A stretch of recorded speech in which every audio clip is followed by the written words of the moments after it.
All right, everyone, it's really good to see you. We're nearing the end of our champion program, and I'm really grateful that you've been able to join us, and yeah, really looking forward to what we can do as a group in the coming weeks and months. So today we're going to be talking about interdisciplinary care, and I know that at AHN we do have a wide variety of providers that we work with. And I also know that many of us are working in centers where we have partner facilities, which is quite exciting when you think about interdisciplinary work. So welcome to the session today. We'll begin by talking about interdisciplinary as well as identify some palliative care services that are in the countries where we're working, Tanzania, Kenya, and Rwanda. So this is our second last session in the 12 modules, and really excited to be able to continue to work with you all as we learn more about kidney supportive care. So just a reminder, this some of the content on the session for today is adapted from the ISN Academy, which looks at ways to integrate kidney supportive care into kidney care globally. It's a free course, and it was just released in February. And you're more than welcome to look up the link online, and you can get a certificate at the end of that course as well. So today we're going to talk about how to work as part of a multidisciplinary healthcare team, as well as communicating with physicians, social workers, psychologists, and other professionals, really identifying how to contribute to patient-centered care through collaborative decision-making, and then understanding concepts of self-care when we provide kidney supportive care to our patients. And all of this is moving towards becoming more competent as we provide this type of care in a multidisciplinary team. Okay, so what does a MDT involve? Really, these multidisciplinary teams are aimed at reducing suffering, promoting well-being, and really respecting the evolving preferences of our patients. And this is for all patients with kidney disease and their families. Doesn't matter what type of dialysis they're on. And this is from a team that got together in February 22, 2021. The concept is that shared decision-making needs to be done through the nephrologists, the intensivists, or also any other acute renal replacement therapy, especially as we support our patients as they make these decisions. So we need to include the specialists as well as our nurses, our clinical officers, and a typical multidisciplinary team to provide this type of care would include the nephrologist, the nurse, the dietitian, either a social worker, a pharmacist, and sometimes other allied healthcare members. So it is really important that we understand that we can't do this work alone just as nurses. We can't do the work alone just as medical officers or clinical officers. And it's really important that we work together as a team as we provide this type of care. So when we think about multidisciplinary, this is what I had thought of. So the patient obviously in the middle as we focus on patient-centered care. We then would at the very top, kind of at 12 o'clock, is the renal nurse, including the nephrologist, maybe a clinical officer, our nutritionist, our supportive care team, which you, as being a champion, are definitely part of now. A chaplain, potentially social worker, maybe physiotherapist, depending on our patient's mobility level, a psychologist, an NCD or other medical specialist, their family, and then the administrative clinical team. We all incorporate this multidisciplinary healthcare team. When it comes to effective communication, it's really important that we think about clinical practice. And as we communicate, this team collaboration is really essential. When we are not communicating effectively, the risks are that our patients may have lack of critical information. There could even be misinterpretation of the information we're trying to share. There could be unclear orders that are maybe given over the phone, and then sometimes we even overlook changes in our patient status.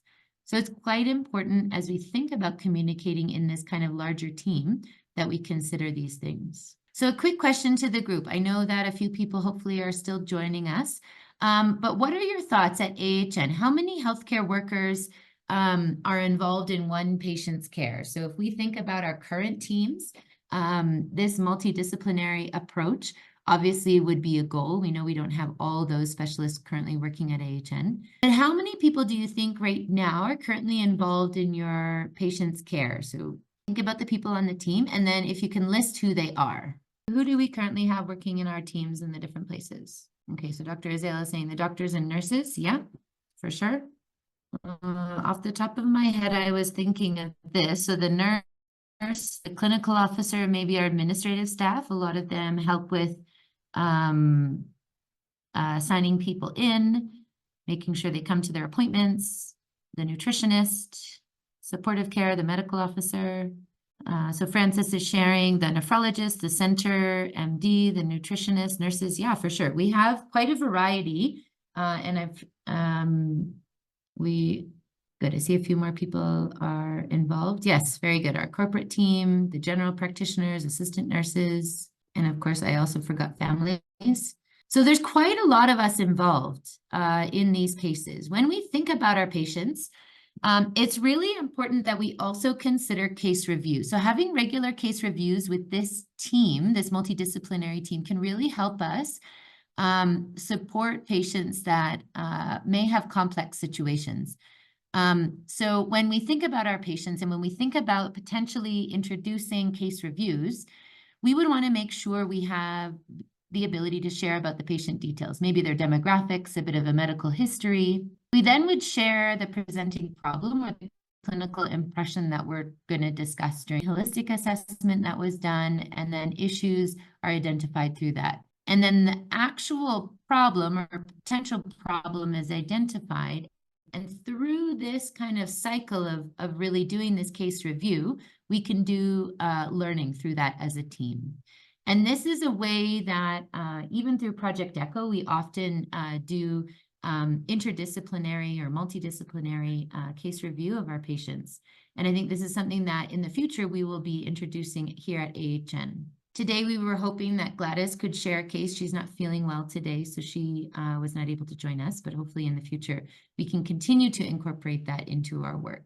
So here is a template of how we could do our clinical case review and how it could be presented. Again, if you have the patient details, these would be some really important information to include in terms of demographics. If the patient has a family history or social history, then again, medical history, kind of including any significant issues the patients had in the past related to their quantity or quality or location of their symptoms, and then the specific problem or the presenting issue. So what medical problem or self-reported problem did the patient share? And this is pretty much in line with what we do when we do our case reviews or case discussion in our Project ECHO sessions. We then would move on to a holistic assessment. So then we would identify the spiritual, physical, psychosocial issues that the patient identified, as well as a holistic approach to the assessment, identifying any palliative care or supportive care needs. We would then identify unresolved issues for the patient and the family potentially related to complicated grief, which we talked about last week. And then really identifying a resolution to some care planning, improvement in their medical treatment, or admission to the hospital, or potentially the patient had passed away. And then through this type of case review, when we do this with people on our team, it really helps us summarize the situation and also learn for future cases. Another important aspect of multidisciplinary care that we could potentially in the future introduce at AHN is really debriefing when a patient dies. So here's a quote from 2007 as well as 2004. The opportunity for healthcare professionals to process personal and professional responses to a patient death seems to be important, yet we often find that it's lacking. And when we think about processing a patient's death, it is really important that we do this in a fairly systematic way. So again, in the future at AHN, we hope that we can introduce some of these concepts. So I want to walk through with you a fairly formal and structured way that we could potentially introduce debriefing sessions with our teams. So here is a table. It's from 2010 from an article called Bereavement Debriefing Sessions. So really helping healthcare professionals manage their grief through the death of a patient. And this was published in Pediatric Nursing, but I think can be applied to all of our patients, whether they're pediatrics or not. So here in the table and the format and the structure kind of gives a few examples of how you could speak when you're running a debriefing session. So the first thing is to do an welcome or introduction. So we would do this by allowing kind of the person that's facilitating the session to really review the purpose of a debriefing session and really invite participants to kind of give their names and kind of share their role in the care. They could do this by answering, how were you involved in the care of this patient and family? We then would share as a group some factual information, so really reviewing the time of death or how the patient died and what the circumstances were.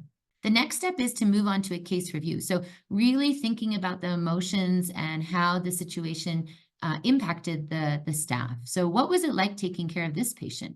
What was the most distressing aspect? And also, what was the most satisfying aspect of the case? We then would want to move on through grief. So then we would talk to our staff about what they'd experienced since the death. So had they had a grief response, a physical one, an emotional one, potentially behavioral or cognitive, or even a spiritual response to the loss of their patient. Then to ensure that it is holistic, we would identify any emotional response. So what will you remember most about the patient and the family? Allowing staff then to share some strategies that they've used in this situation to cope with their grief. So how have you taken care of yourself so that you can continue to provide care for other patients and families? And then really talking as a group of some coping strategies and sharing any available resources. We went over some of the coping strategies last week. And then as a group, really thinking of some of the lessons learned. So what were some of the lessons that the team has learned from caring for this specific patient or this family? And then ending the debriefing session by acknowledging the positive care that was provided for the patient and really reviewing any bereavement supports that are available for the family and the staff. And this kind of session could be done potentially on a monthly basis, or it could be done when the team is really feeling like they've had multiple losses, or even after every loss. It really depends for us as a group what we kind of decide we would like to implement in our workplace at AHN.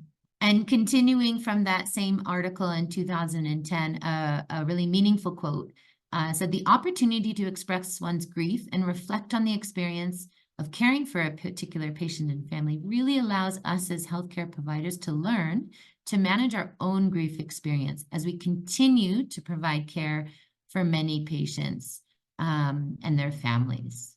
And this is really important for us as we provide care to people living with serious illness. There are going to be times when our patients will pass away and when they'll die, and we need to come up with some really good kind of systems so that we support one another and our colleagues in this.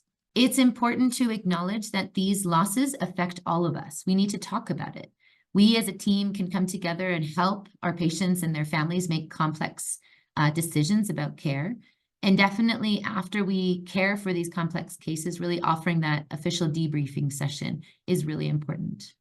We can identify if there are any team members that need further support, and really finding ways to link them with those services is really important. So I have a question for the team again. How can we make sure that the care that we give is done in a multidisciplinary way? So what are some things that you think you as an individual person could potentially recommend, or how do we go about kind of creating change in our workplaces to ensure that we do multidisciplinary care? So I just gave a few examples. One was a case review, one was doing an official debrief. What are some other ways that we can ensure that we do multidisciplinary care? Yeah, for sure. So we can do the case review. At the moment, I think through some of our meetings, we probably are already doing some fairly informal case review. I know during our education sessions, we tried to do that. But for sure, allowing every individual that's part of the team to speak about the case, to share, to give their input. This can be a really effective way for us to continue to work as a team. When our nephrologists or our medical officers do rounds, is it often done in an interdisciplinary way where the nurses are also involved and the clinical officers or other staff are involved in those meetings? Any other thoughts on the multidisciplinary team? I'll continue on. So as we think a little bit more about patient-centered care, it's important that we as a team work together to help patients and their families make decisions. So collaboration, if we were to define what collaboration means, it means healthcare professionals assuming complementary roles. So it doesn't mean that there's one person that makes all the decisions. We work cooperatively together.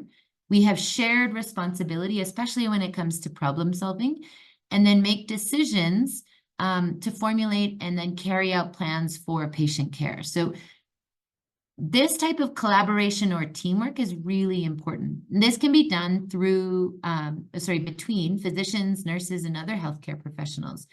And it really increases their awareness of the work that other people are doing. And it leads to improvement, especially when we're supporting patients and their families make decisions. If they can see that we're working together as a team, as we do problem solving and as we make decisions, they'll really have an opportunity to make a good decision themselves. And these kind of effective teams really are characterized by trust, respect, and collaboration. So these are the things that we as champions in supportive care can really encourage and instill with our colleagues as we think about patient-centered care and really coming together to make decisions. It's not a decision made by the specialist because they're the most senior person on the team. It is with input from the nurse who sees the patients regularly, who understands their symptoms, as well as the clinical officer and the other administrative staff. It's all very important as we think of ways to work effectively as a team. So what does this patient-centered care look like? If you were to describe, and this is one of the values that we have at AHN, is patient-centered care. What does patient-centered care look like to you? If we were to think about collaboration and interdisciplinary work, some good input from Francis talking about multidisciplinary meetings. So that's really helpful that's done every month. Ideally, rounds would be conducted with the clinical officer and the nurse, and then the nephrologist as a larger team for sure. So if you can describe to me in a few words what patient-centered care looks like for our patients, especially as we consider a multidisciplinary team, what are some words that come to mind? Or what are some examples of patient-centered care related to multidisciplinary care? Yeah, for sure. So it's very important that we involve our patients when we make these decisions regarding their treatment. So if they need to do some blood work, or maybe they need to do another diagnostic test, we involve that in the decision making. We don't tell them what to do. We kind of advise them, we share the information so that they can make the best decision with us supporting them in that. So that also involves answering questions for our patients if there's confusion, if there's any misunderstanding. We can also ensure that the right staff member is able to clarify if it's a finance thing, maybe our administrative staff support that. Yeah, for sure, collaborative care. So when you think of patient-centered care, Francis thinks of collaborative care. So we all work together as a team really to provide this type of support to our patients. We've talked about kidney supportive care, really thinking of the holistic care of a patient. So the emotional, the psychological, the social, the spiritual, and we can't really do that unless we're all collaborating together and working together, potentially bringing a psychologist in or referring a patient to counseling is all very important when we consider patient-centered care. In terms of current palliative care services, so if you were to think of different services that are available in our kind of different countries, so in Kenya, we do have a national association. So their name is called Kenya Hospices and Palliative Care Association. And they are a very active group that's involved in really promoting palliative care access in Kenya. Each county level facility and referral hospital also has palliative care units. So these are often outpatient clinics with palliative care trained nurses as well as staff that do consultations on the inpatient units. There's also a variety of nonprofit hospices throughout the country, and then also some private palliative care services at places such as Aga Khan and other private facilities. So in Kenya, we do actually have a fairly advanced integration of palliative care services. And many of our partner facilities that are faith-based facilities also have palliative care clinics where patients could have access to outpatient palliative care services and symptom management.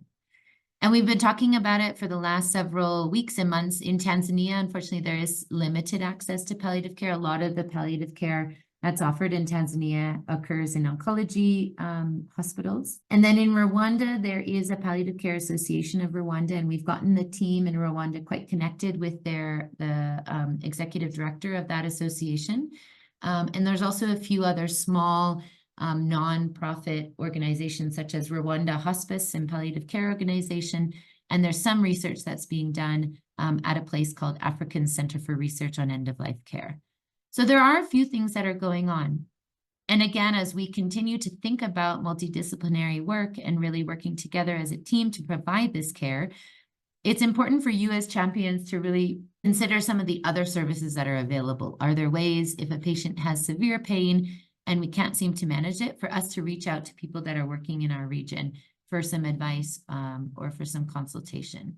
And this is really important as we think about really growing the program at AHN and really providing kidney supportive care kind of across the spectrum to all of our patients. Some of our patients won't be needing as intensive support, but it's really important as we consider this and really grow the program to think about what's already going on in our region and really reaching out to those that are working near us. So today's lecture was a little bit shorter because we were thinking of doing our case presentation, but that's kind of how we would consider working together as a multidisciplinary team, really thinking about debriefing and case reviews as a way for us to effectively communicate with one another, provide some self-care in terms of debriefing and grief response, and then really contributing to patient-centered care plans through our collaborative decision-making. This resources I often share are here, and then some of the references for the session today. And we'll have some time for questions now. I can just share a few of those links in the chat. Does anyone have any questions about working as a team or the case they would like to share with us? Yes, good afternoon, Erin and Dr. Azai. Hello, welcome. This is Jean from Rwanda. First of all, thank you for the nice presentation. It really reflects how multidisciplinary teams should be working together to achieve complete patient care. Mm-hmm. So I highly recommend that maybe we can still engage in some of the key personnel you have highlighted. According to the suggestion, how multidisciplinary team should be looking at HN, I have realized that we have some of the people we are missing to make sure that we are offering the concrete or maybe the complete care to our patients. So with that, here in Rwanda, actually, I recently had a challenge regarding partnering with those NGOs and private companies offering palliative care. So maybe it can be a suggestion to you or maybe to the rest of the team, if there is a way we can work together to raise advocacy, because it requires some fund, raise some fund to make sure that all of those implementation will be done. So I was wondering if maybe there is a way we can work together to see how maybe we can launch some projects to support those patients, because we always run into a problem of financial difficulties to our patients. So adding those extra cares, it will request some funds at some point. So my suggestion is, how can we get prepared to those? Maybe is there any kind of proposal you may give us, maybe a written proposal, where how can we maybe implement those kind of needed resources or help us on this to facilitate our patients. So it is maybe something to discuss and see how maybe we can implement. For us, we have gained training, we have gained skills and knowledge throughout this course and this training as well. But the implementation will be, I think, implementation should be one of the key major things to get from this training. So to be implemented effectively, it requires some kind of funds, maybe raising funds to take care of patients at some point. So I would like to hear from you how you can advise regarding that. Maybe is there any intervention you can have?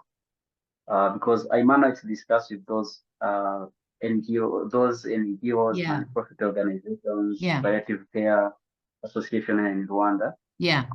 So for them, it is not, as of now, CKD patients or patients attending dialysis, they are not their priorities as of now.